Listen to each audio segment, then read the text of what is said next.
Hai guys, balik lagi di channel aku sih, Ulfa.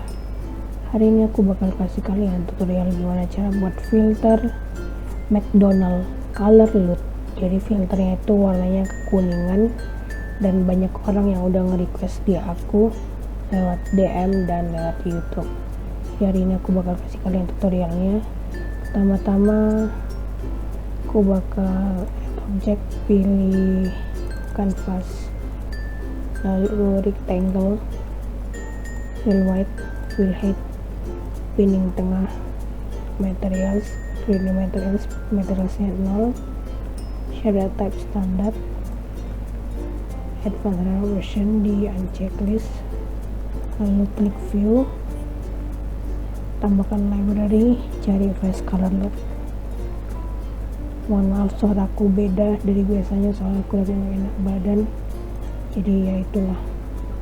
Ini di import free, lalu dan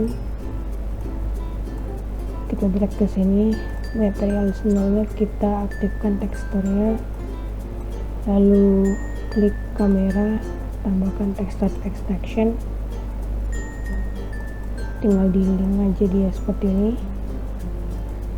Lalu ini dia guys, warnanya kurang lebih kayak gini, ntar bagus ya kan. Nah bagus, jadi kita drag ke sini dia, dan dia nah ini, jangan lupa di no compression, lalu look kita pilih yang itu. Nah seperti ini dia, bagus ya kan. Lalu aku mau tambahkan efek wajahnya jadi lembut dengan cara klik face tracker, pilih face mask, lalu tambahkan materials, klik materials, lalu di shader type pilih retouching on screen di unchecklist, lalu skin smoothingnya 100%, seperti ini ya guys.